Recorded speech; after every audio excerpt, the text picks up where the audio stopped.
Hello, everybody, and I'm going to be building a printer today, the Ender 3 Pro. That's what I got. And first things first, I laid out all the parts. Let's get right into it. So some of these don't look the same as what they actually are. So I started out, alright, we got the screen over there, big platform. This is actually attached, the hot end here is actually attached already to that. So those two are attached. And then we've got power supply there. One of these things there. Hot end there. Whatever this thing is here, it looks weird. That white piece there that goes across is actually this here. So, you know, that's just that. And then this is this tiny piece. Stepper motor there. That little electronic thing is that there. It's got a little endpoint switch there. The spool holder. These caps that are actually square, not rectangular, so that's a little messed up. Maybe it's just showing at an angle, I don't know. Power cord, and this tiny little belt thing, which is a lot smaller than it looks in the picture. Alright, now I'll go over this side. For the rails, we've got this one that has the 2 holes in it. You can see we've got 1 hole, 2 hole, you can barely see that. Then we've got this one that has the 2 holes at the bottom. 2 holes at the bottom, and these were in the same package with plastic holding them together. And the threaded rod was actually inside one of them. So if you think you're missing this threaded rod, it's actually probably in there. Here we have the one that has 2 holes, and then the bigger hole that's countersunk. So you can see this one, you got 2 small holes, and this bigger one that's countersunk. On the other side, it's not countersunk, but on this side it is, so you can see where it's countersunk. And the same thing up here, small, big, small. So instead of being small, small, big, small, small with big in the middle, which you can see on this picture too. There's a small one there, big one in the middle. So, and then this one here has just got 2 big ones on either side that are countersunk. You can see the countersinking there, which is not on the other side. Alright, so we got all those. Now tools. They all are labeled, so they may not look the same, but this is like the 5x8. 5x8. You got 4 of those. And then we've got 4x20s. They actually give you... Oh, I messed that up. Those are the 4x20s. Those are the 4x18s. Okay. I had it wrong. And then we've got 4x16s. There. Got... These ones actually don't have that flat spot there. They're just threaded all the way. But that's what that is. We got 3 of these instead of 2, so I've got an extra of the T-nuts. And then the 25s. Yep, and 18s there. For tools. Now, this is actually really nice. If you take a close look at these Allen wrenches, you can see there's a ball at the end, which is really nice because you're able to get... You don't have to go straight into the screw. You can actually turn it at an angle because of the ball. So these are actually really nice Allen keys that they give you. So you see, you got screwdriver, big wrench, little wrench, all the Allen keys. And then this little thing here, that is this. So it's stuck in this piece of foam. So be very careful you don't bend that. The wire cutters come inside this. Then you've got your spatula scraper thing. It says 2 of these and 1 of those tiny little things. So we got 2 of those, 1 of that tiny little thing. And I don't know what that green piece is. I don't know. I think I really don't know where it is. I think it might be those blue things, but I'm not sure, so I don't know. And then zip ties, got 5 of them. We got this wire. I think it's filament. I don't really know. It doesn't say. And then of course, USB adapter for the little micro SD card, or as they call it, it's the TF card. But that's what you got for parts. Now I'm gonna start building it. So I've got 1 rail on. This other one, you can see I actually had it set up. I was sitting it with the long side this way, because you see this is longer from that hole than this, and this one was like half as long, or maybe even a third. So actually, when you put it on, it goes like that with the short side down, and with the hole facing towards the back, I believe. So it's going to go on with the short hole.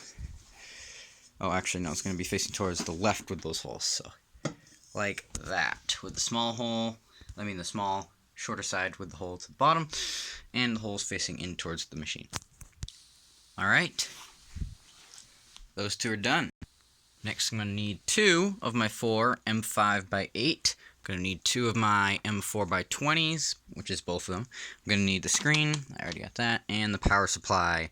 So that's what's next, attaching the screen and the power supply to it. Also, if you didn't know, the M means that it's metric. The 5 has something to do with how many threads per inch, and then, or threads per centimeter, as the case may be. Yeah. And then the by 8 or by 20 means how long it is. So 20 millimeters long, 28 millimeters long, whatever. Yeah. And all 4 of these they're using on step 2. I'll use the second biggest size Allen wrench. So this one right here. And those all fit. Alright, so I did the power supply first because that was easier to get that in there, give me more working room right here. And then put this in after. And yeah, wow, that cuts it a little bit close if you can see in there. Power supply is almost touching the build plate, but yeah, it is touching the build plate. You know, that's okay. I bet it won't cause any problems. It doesn't move that much anyways. Step 3 involves this doohickey, which is the sensor switch that tells it when to stop, because that's the end of the rail and you don't want it to run to the bottom and break it. So this is very important, which is why they tell you make sure you put those on the right way, and they need to go spanning this way, spanning the rails, not in the rails, or else it'll slide. Alright, cool. And once again, it uses the second largest sized Allen key. Alright, I just did it and you can't really see, but you unscrew it instead of screwing it, and that makes the little metal piece, once you've got it lined up in the slot, the metal piece goes that way, it goes into the slot, and then once it turns, it'll go all the way in, and then it will turn 90 degrees so it's wide, and then you screw it in because then it will hold it in place. And you got to make sure this little shelf down here is right on the rail too. So now if you want to make sure the bottom one is on, twist the top one until it's vertical instead of horizontal, and then you can pull it back while only the bottom one is tight, and if it stays in place, then you know the bottom one is tight. Then you can just tighten up the top one. See, it's going to turn, almost. It's going to turn, and there we go, it's tight. Now step 4 is going to be for the threaded rod, and this stepper motor that actually turns the threaded rod for your, I don't know, is it Z-axis, the one that goes up and down. So next, we just got to use this little thing here, mount it to the rail, and then tighten, we'll put the threaded rod in and tighten these set screws here. And this is going to use the 2 M4 by 18 screws. And these M4 by 18 screws, they use, bolts, they use the middle-sized Allen key. So now notice this is on the back side, so this is where the front is, where you've got your screen and the power supply. And there's your sensor we just put in.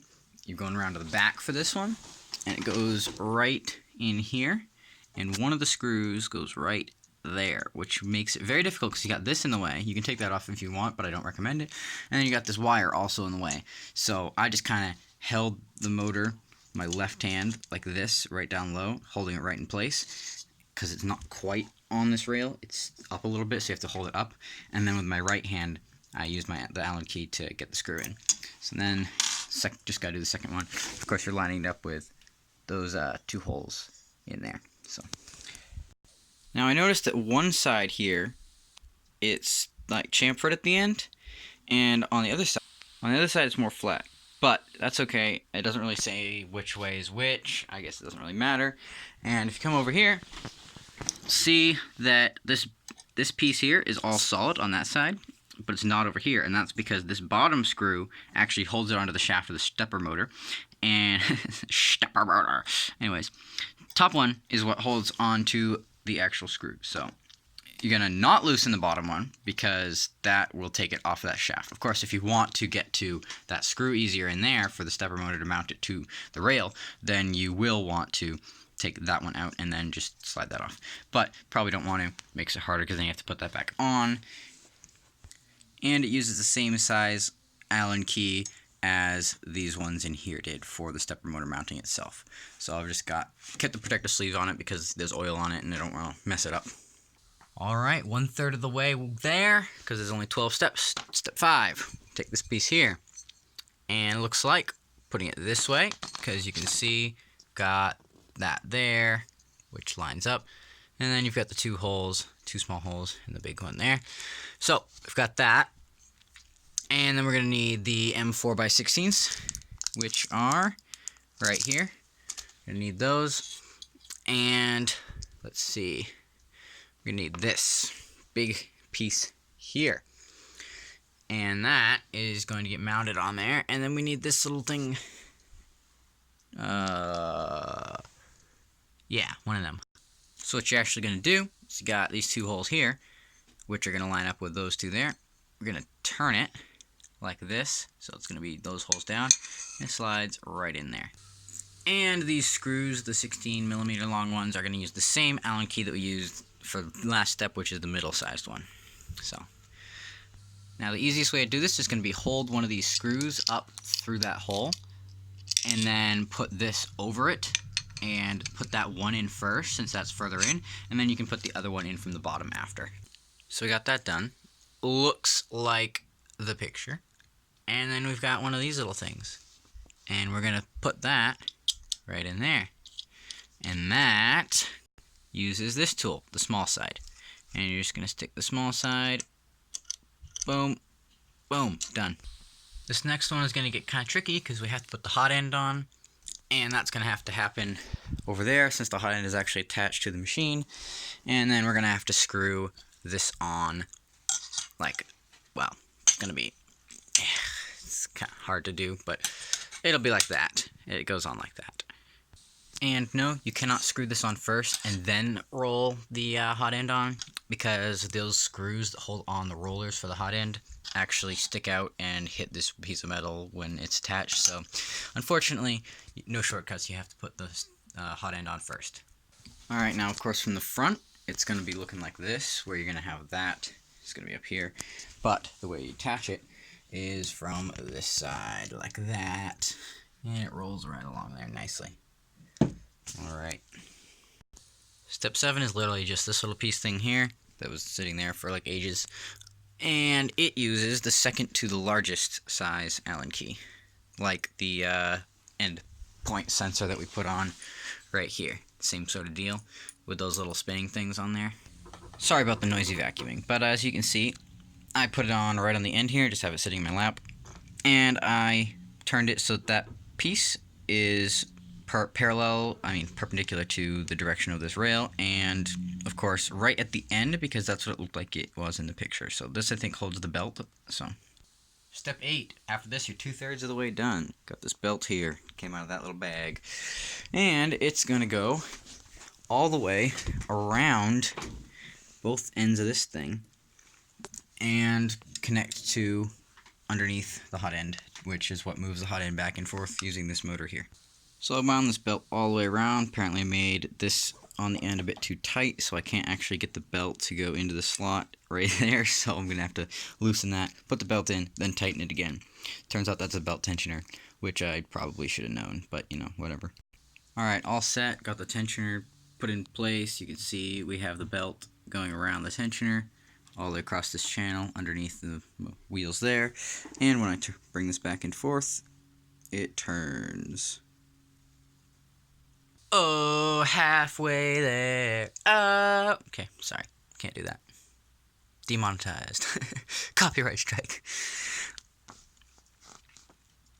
Next, we have to put that on the screw. Slide that down on the top. So now, basically, it's the final assembly. Let's see. It's going to come up like this. And then it goes down on there. Okay, I need to do some adjusting though, because it doesn't quite exactly fit. So if you look down in there, it kind of looked like that screw that's holding this piece to the rail wasn't gonna fit. It looked like it was scraping this, but that was only just as I got it in. Once I had this screw in, and you'll probably want to turn it from the bottom because it's kind of greasy, it worked pretty good. So you can see now as I spin this, it's working well. I mean, now you're basically done. You just need this frame rail, 2 of these cap things, and all of the M5x25s. So M5 by 25 is basically take largest hex thing, and of course the previous step was tightening these two bolts that are holding onto the screw, but they were already tight, and they didn't really need any adjusting. I don't know what that step is for, but that used the second to the smallest Allen key in case you're interested. So next, got to put this thing on the top. I assume countersunk side used to fit these heads. Yep. So that's going to go straight down like that. And then M5 T-nut and the little M5 nut. Where'd the other one go? There it is. And then we're going to put on this mount at the top to hold the spool, which of course you can make your own spool, or if you have a different one, that's kind of why it's not really, you don't really have to do that. It's if you have a spool holder already, you can do that. I don't, of course, so I'm going to be putting this on top. And you just slot that right into the top and put these nuts in. Of course, the correct way is so that they go into the rail and then turn 90 degrees so they're locked in. So I got these on here, and those use the second to the largest Allen key. So second to the largest. You can't really see, but I did get them in correctly, and then I put the spool thing on top. Final step, connecting all the wires. Luckily, they're all labeled, and the lines point to right where they go. So that sensor that we put on right there, the endpoint sensor, the switch, let me see, Z. Go down here, look underneath, grab a wire. Look at that. This one is labeled Z. So that goes to that there. Boom. Now, this kit does not come with needle nose pliers, but it makes it a whole lot easier if you use needle nose pliers. So if I just go right over here, got my needle, almost dropped them, but I got my needle nose pliers, which definitely helps a lot with those small spaces, getting those wires clipped in. So if you have a pair of needle nose pliers, if you don't, it's worth getting some, because they're useful for everything. This one's a Z, goes to this stepper motor for the Z axis. Push that right in. Just be gentle with them, you don't want to snap them off. Now, I don't know if this is like this for everybody, but mine came partially done. Like this wire right here goes over here, and these are already plugged in. Don't know what these are labeled, but yeah. I think they're X or Y. They're already done. Now this long wire here, it's got an E and two X's on it. Now one of the X's is wider and one of them is skinnier, so you should be able to tell them apart. I'm going to look at the diagram.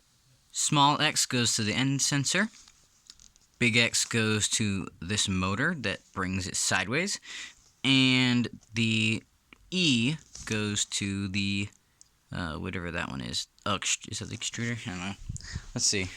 It's this thing. I think it's the extruder. So, I guess E would make sense because it is the extruder, right? So we got E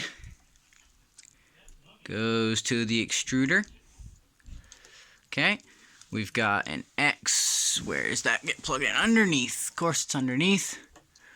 Plug that in underneath. And then where's that end sensor? Oh, of course it's way in there. Alright, let's see. It's going to go this way. You can tell which way it goes by those two little arrows. These little nubs on the top line up to those notches there. So, this is where needle nose pliers come in very handy. But, there we go. Now this tube goes in there, and that will hold itself in. You don't have to do anything. You got to make sure it's going to click a little bit, and then you got to push it more, it'll click again, and then that's stuck in. There's little teeth inside this nipple, and it holds it in. So you use that, and then the final connections are this screen over here, which is a little bit difficult. This rainbow cable is the screen, but there's 3 ports, so I'm going to go look. Doesn't really say... Does it say which one it goes in? The one on the third spot, XP3. So, I'm going to put it in the one that is closest, because the knob is on that side, so it'll be the one that is closest to the computer. So the one way in there. Of course it's the one way in there. Alright, got that in. Last but not least, the most important cable of all, power cable. It goes from the power supply, and I think that's the breaker right in there. This goes from the power supply to, of course, the computer that's down underneath there that actually does all the controlling. And I think I don't know, I could be wrong, but that's just an XT60 or an XT90 connector. But it has this nice gray thing here which covers the connections up, which keeps the solder, keeps it from shorting if there's any solder or anything, which is really nice. Because, like, my LiPo batteries, here's an XT60, right? But there's nothing in there. This has heat shrink tubing, but if you solder them yourself, you'll see it's like really nasty, and you'll get problems with shorts. So, yeah, I'm glad they put those on there. It also makes it easier to pull them apart, because then you're not pulling on the wires, because that's bad. You don't want to break that solder off. All right, she's basically done. Let's see, right there. And then this, if I can get it untangled, right there. I don't really want to turn it on right now. It doesn't really give instructions, any instructions at all, on how to use it, just how to build it. So, guess I'm going to have to look up some tutorials. But hey, I hope this video on how to build it helped somebody out, at least. And that's it.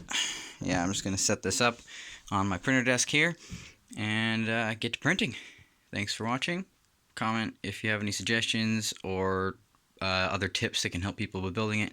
And have a great day, and Merry Christmas.